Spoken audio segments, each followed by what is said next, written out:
ভালোবেসে বিয়ে করে ছেলেকে কেড়ে নিয়েছিল বৌমা। 5 বছরের নাতিকে খুন করে তার বদলা নিয়েছিল দাদু। যাবজ্জীবন সাজা দিল সেই দাদুকে চুঁচুড়া আদালত। হুগলির বলাগড়ে গুপ্তিপাড়ার বাঁধাগাছির বাসিন্দা যাদব সাহা ও সুপ্রিয়া সাহার একমাত্র ছেলে স্বর্ণাভ সাহাকে খুঁজে পাওয়া যাচ্ছিল না 2024 সালের 23শে নভেম্বর। প্রতিবেশীদের বাড়ি থেকে গোটা এলাকা খুঁজেও তাকে পাওয়া যায়নি। বলাগড় থানার কিডন্যাপের অভিযোগ হয়। পুলিশ গিয়ে তল্লাশি করে। পরে ওই শিশুর দাদুর বাড়ি শৌচালয় থেকে বস্তাবন্দি দেহ দেখতে পাওয়া যায়।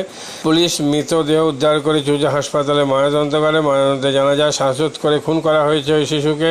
পুলিশ তদন্তে নেমে পরিবারের লোকজনকে প্রতিবেশীদের জিজ্ঞাসাবাদ করে। দাদু শম্ভু সাহা, ঠাকুমা চায়না সাহা, জেঠিমা টুম্পা মজুমদারকে গ্রেপ্তার করে পুলিশ।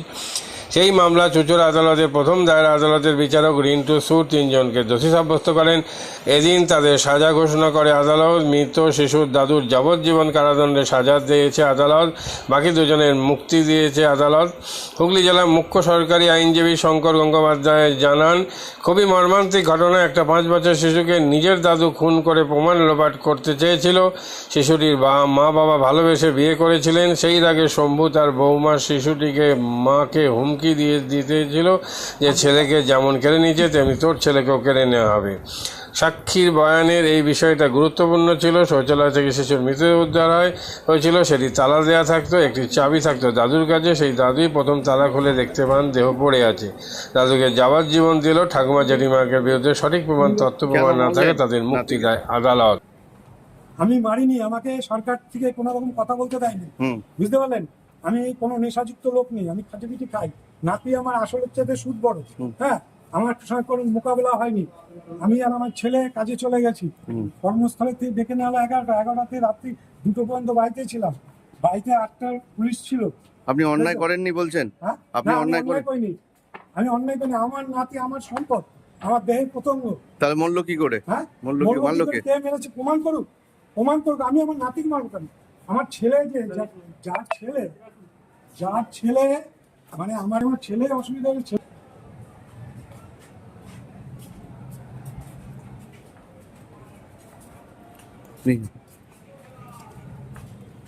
কে মারলো নাতিকে? কে মারলো দেখেননি?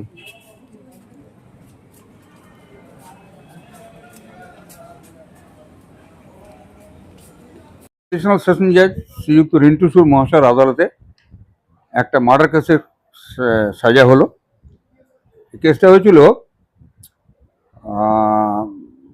23/11/2024 সালে। একটি বাচ্চা ছেলে, বছর 5 বয়স তার, সেই ছেলেটিকে পাওয়া যাচ্ছিল না মানে সেই ছেলেটি তার পাশের ঘরে, একটা পাশের যে ঘরেতে থাকে তাদের পাশের বাড়িতে গিয়ে খেলাধুলো করে থাকে। কিন্তু পরবর্তীকালে ছেলেটা চলে এসেছিল। তারপরে যখন আবার তার বাড়ি দিকে যাচ্ছে তারপরে পাওয়া গেল না। এবং ওই বাড়িতে যেতে গেলে তার দাদুর ঘরের পাশ দিয়ে যেতে হয়, দাদু ঠাকমা এবং জ্যাঠাইমার ঘরের পাশ দিয়ে যেতে হয়। এই যে যে ছেলেটি মারা গেছে স্বর্ণাভ, তার মা আর তার বাবা দুজনে ভালোবেসে বিয়ে করেছিল। সেটা এই স্বর্ণাভর দাদু, যে ছেলেটি মারা গেছে তার দাদু, সেটা মেনে নেয়নি এবং প্রায় শাসাতো তার মাকে যে তুমি আমার ছেলেকে যেরকম আমার কাছ থেকে কেড়ে নিয়েছো, তোমার ছেলেকেও আমি একদিন কেড়ে নেব। যাই হোক, 23/11/2024 সালে তাকে, বাচ্চাটাকে পাওয়া যাচ্ছে না। তখন উনি পাশের বাড়ি গেছেন, বলছেন না আমার বাচ্চাটা তো অনেকক্ষণ আগে আমার বাড়ি থেকে চলে গেছে। প্রথমে একটা মিসিং ডায়েরি হলো, তারপরে খোঁজ বিভিন্ন জায়গাতে লোকজন এসে খুঁজলো, স্নিফার ডগ এলো, পুলিশ কুকুর নিয়ে এলো, কিন্তু কোনো জায়গায় পাওয়া গেল না। পরবর্তীকালে যেখানে ল অ্যান্ড অর্ডার সিচুয়েশনটা যাতে ওখানে ঠিকমতো থাকে, পুলিশ ফোর্স ডিপ্লয় করেছিল ওখানটায়। এবং তারপরে যখন, অর্থাৎ ফোর্স কেন ডিপ্লয় করেছে, যাতে পুলিশ ফোর্স ডিপ্লয় করেছে যাতে বাইরে থেকে কেউ এসে ওদের বাড়িতে কোনো হাঙ্গামা না করতে পারে।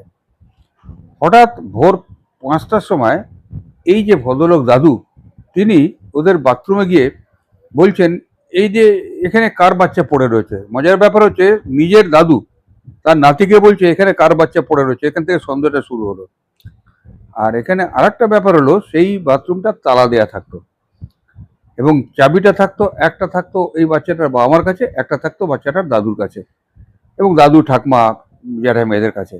তা উনি এসে একটা কম্বলে মুড়ি দিয়ে এনে বাচ্চাটাকে ওখানে ফেলে দিয়ে উনি একটা নাটক করলেন এখানে কার বাচ্চা পড়ে রয়েছে। যাই হোক, পরবর্তীকালে বাচ্চাটাকে নিয়ে যাওয়া হলো হাসপাতালের কাছে, মারা গেছে, পোস্টমর্টেম হলো। এবং তারপরে এই যে মামলাটা ওই 23/11/2024 সালেই বলাগড় থানা থেকে এই মামলাটা শুরু হলো, রুজু হলো। সেকশনটা হলো 137(2), 140(3) বিএনএসএ। এবং এটা কিন্তু প্রথম যখন শুরু হয়েছিল, অর্থাৎ কোথাও বাংলা ভাষায় বলতে গেলে বলতে হয় যে কিডন্যাপিং কেস শুরু হলো। তার পরবর্তীকালে যখন বাচ্চাটার মরদেহ পাওয়া গেল, তখন একটা অ্যাডিং সেকশন হলো 141, অ্যাডিং সেকশন হলো 103(1), অর্থাৎ মার্ডার কেস। আচ্ছা, এইবার তাহলে কেসটা দাঁড়ালো আরও কয়েকটা অ্যাডিং সেকশন দিয়ে 141, 103(1), 238A, 61(2) অফ বিএনএস। এই মামলা স্টার্ট হলো, অ্যাডিং সেকশন হলো। পুলিশ এই মামলায় তদন্ত করে খুব দ্রুততার সঙ্গে চার্জশিট দিল। এবং চার্জশিট দিল পুলিশ 140(1), 103(1), 238A, 61(2) বিএনএসএ। খুব দ্রুততার সঙ্গে চার্জশিট দিল বলে 90 দিনের মধ্যে চার্জশিটটা দিয়ে দিল বলে তারা আর জামিন পেল না, তাদের বিচার শুরু হয়ে গেল। এই মামলায় পুলিশ চার্জশিট দেওয়ার সময় সাক্ষী হিসাবে দেখিয়েছিল 19 জনকে, কিন্তু আমি এই মামলাটায় 19 জনকে সাক্ষী দিইনি, আমি 17 জনকে সাক্ষী দিয়েছি। এবং সাক্ষী দেওয়ার পরে আমরা চার্জ ফ্রেম করেছিলাম আমি 16/5/2025। বুঝতে পারছেন যে কবেকার ঘটনাটা হচ্ছে সে তাকে পাওয়া যাচ্ছে না 23/11/24, আর মামলার শুরু হয়ে গেল কবে থেকে, যেদিনকে চার্জ শুরু করলাম, অর্থাৎ 16/5/25। এত দ্রুততার সঙ্গে মামলাটা শুরু হয়ে গেল। সেই মামলা আমাদের বিচারক ওদের দোষী সাব্যস্ত করে আজকে তাদের সাজা শোনালো। এখানে একটা কথা বলি, এখানে আসামি ছিল 3 জন, দাদু, ঠাকুমা এবং নাতনি, জ্যাঠাইমা। কিন্তু এই ঠাকুমা এবং জ্যাঠাইমার এদের বিরুদ্ধে কিন্তু ঠিক কোনো রকম প্রপার সাক্ষ্য পুলিশ তদন্তকালে পায়নি। ন্যাচারালি পুলিশ না পেলে পরে আমিও সে সাক্ষ্য দিতে পারিনি, সেই জন্য তাদের ছেড়ে দেওয়া হয়েছে এই মামলা থেকে, এবং ঠিক সঠিক সিদ্ধান্ত হয়েছে। আর আমি এই মামলাটায়, যেহেতু একটা বায়োলজিক্যাল দাদু তার নাতিকে মেরে ফেলেছে এবং পোস্টমর্টম থেকে দেখা যাচ্ছে প্রচণ্ড কষ্ট দিয়ে তাকে মারা হয়েছে, আমি সেই জন্য এখানে ডেথ সেন্টেন্স চেয়েছিলাম। কিন্তু এটা একটা সার্কামস্টেন্সিয়াল এভিডেন্সের কেস, সেই জন্যে আদালত এটা সিদ্ধান্ত নিলেন এটা রেয়ারেস্ট অফ রেয়ারের মধ্যে পড়ে না, সেই জন্যে যাবজ্জীবন সাজা দিয়েছেন ওই খুনের মামলার জন্যে। আর সাজাটা উনি শুনিয়েছেন এইভাবে, 103 বিএনএস অ্যাক্টে সাজা শুনিয়েছেন যাবজ্জীবন কারাদণ্ড সঙ্গে 20,000 টাকার জরিমানা, আর অনাদায়ে সেটা 6 মাসের আবার সশ্রম কারাদণ্ড। 140 অ্যাক্ট এর জন্য সাজা শুনিয়েছেন 10 বছর, আর সেই সঙ্গে ফাইন করেছেন 5,000 টাকা, অনাদায়ে তার 2 মাসের সশ্রম কারাদণ্ড। আর 238A এই সেকশনে সাজা শুনিয়েছেন 7 বছর এবং জরিমানা করেছেন 5,000 টাকা এবং অনাদায়ে আরও 1 মাসের সশ্রম কারাদণ্ড। কিন্তু আমি জজের কাছে একটা আবেদন রেখেছিলাম যে বাচ্চাটাকে মেরে ফেলেছে, মায়ের একটা কম্পেনসেশন দেওয়ার জন্যে, কিন্তু জজ সাহেব সেটা মঞ্জুর করেননি, কোনো কম্পেনসেশন দেননি। এই হচ্ছে এই সাজার ব্যাপার। কম খরচে বিশ্বমানের আধুনিক চিকিৎসার হুগলির মিডল্যান্ড নার্সিংহোমে বাংলার বিশিষ্ট চিকিৎসকরা এই নার্সিংহোমে রোগীদের চিকিৎসা করেন। জটিল রোগের চিকিৎসার জন্য রোগীদের আর দক্ষিণ ভারত যাওয়ার দরকার নেই। হুগলির মিডল্যান্ড নার্সিংহোমে পাওয়া যাবে বিশ্বমানের আধুনিক চিকিৎসা পরিষেবা। এখানে প্রসূতি মা ও সদ্যজাত শিশুদের বিশ্বমানের আধুনিক চিকিৎসা পদ্ধতিতে চিকিৎসা করে থাকেন গাইনো ও শিশু চিকিৎসকরা। দুপুর 12টা হোক বা রাত্রির 12টা, রোগীদের জন্য 24 ঘন্টা চিকিৎসা পরিষেবা বজায় রেখেছে হুগলির মিডল্যান্ড নার্সিংহোম। আমি ডক্টর মানস ঘোষ, আমি মিডল্যান্ড নার্সিংহোমের মেডিকেল ডিরেক্টর। বিশেষত্ব বলতে যেটা আপনি বললেন, একটা হচ্ছে এনআইসিইউ, নিউনেটাল কেয়ার ইউনিট। আমি বলতে পারি এটা আমাদের আশেপাশে হুগলি জেলায় নেই। নিউনেটাল মানে হচ্ছে যেটা বাচ্চা জন্মের পরেই প্রথম 28 দিনকে আমরা নিউনেট বলি, প্রথম ফার্স্ট 4 উইকস। তো এই সময়ে বাচ্চাদের সমস্ত রকমের চিকিৎসায় বলুন বা তাদের দেহের গঠন বলুন বা তাদের রোগগুলোই বলুন, সেগুলো সবগুলো অন্যান্য বাচ্চা মানে তার থেকে বড় বাচ্চার থেকে কিন্তু অনেকটাই আলাদা। এবং এই ক্ষেত্রে বাচ্চাদের বাচ্চারা খুব সেনসিটিভ হয়, বাচ্চাদের রোগ প্রতিরোধ ক্ষমতাও অনেক সময় কম থাকে, এবং এগুলোর জন্য স্পেশাল কেয়ার লাগে নিউনেট, এবং তাদের পুরো চিকিৎসা পার্টটা একটা আলাদাভাবে তৈরি হয় প্রথম 28 দিনের জন্য। আমরা এখানে চুঁচুড়া, বিশেষ করে চুঁচুড়া এবং হুগলিবাসীর জন্য এই জিনিসটা আমরা আনতে পেরেছি, যেখানে আমাদের বাচ্চাদের এই নিউনেটদের ক্রিটিক্যাল খুব খারাপভাবে যে নিউনেটগুলো জন্মেছে বা যারা জন্মের পরে যারা হাঁপাচ্ছে বা যারা মেকোনিয়াম খেয়ে ফেলেছেন বা যাদের কোনো জন্মের পরে কোনো রকমের শ্বাসকষ্ট বলুন বা কোনো রকমের অসুবিধে হয়েছে বা জন্ডিস ধরা পড়েছে বা অন্য কোনো কমপ্লিকেশান হয়েছে, সেই ধরনের বাচ্চাদের চিকিৎসা করার জন্য উপযুক্ত ব্যবস্থা আমরা এখানে করতে পেরেছি। তার ভিতরে আমরা বলতে পারি আমাদের এখানে ওয়ার্মার আছে সাফিসিয়েন্ট, আমাদের এখানে 6টা বেডের জন্য ওয়ার্মার আছে, এবং আমাদের এখানে phototherapy bilayer double surface phototherapy আছে যাদের কনজেনিটাল বা যাদের জন্ডিস ধরা পড়েছে তাদের জন্যে, এবং বাচ্চাদের ভেন্টিলেটার আছে আমাদের একদম নিওনেটদের জন্য।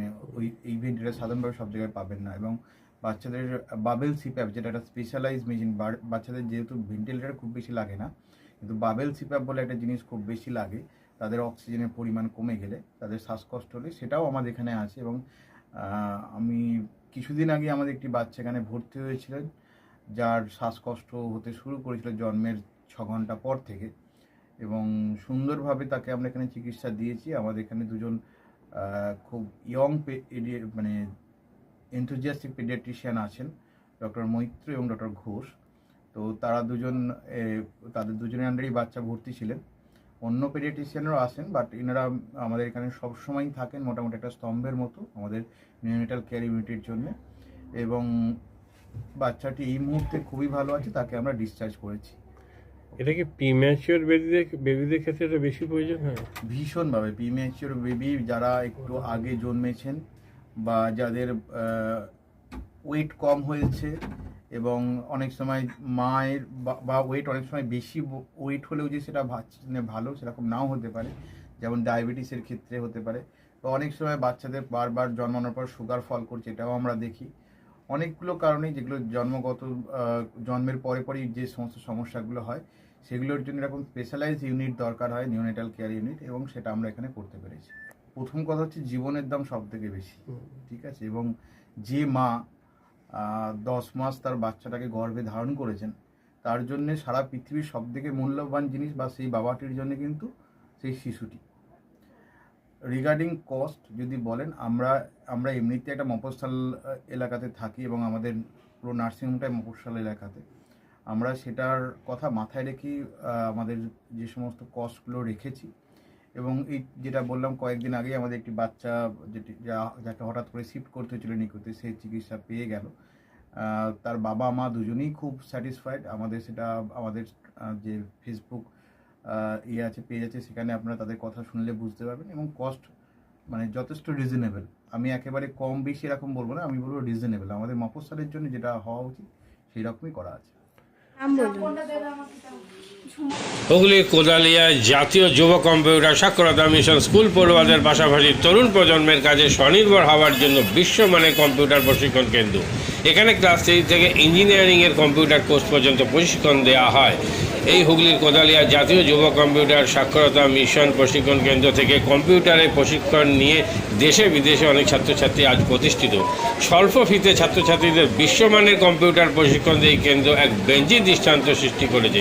বন্ধন নিউজে ক্যামেরায় ধরা পড়ল সেই দৃশ্য। নমস্কার, জাতীয় যুব কম্পিউটার সাক্ষরতা মিশন কোদালিয়া আগে জুনিয়র ফ্যাকাল্টি।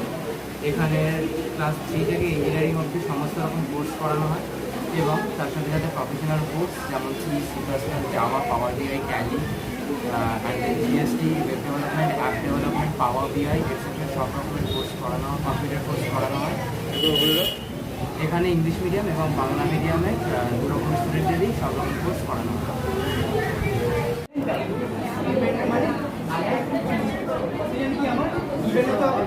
সেকেন্ড কি আমার ট্যালেন্ট, রাইট? আমি এখানে কি করলাম, এই পার্টটা বার করছি তাকে।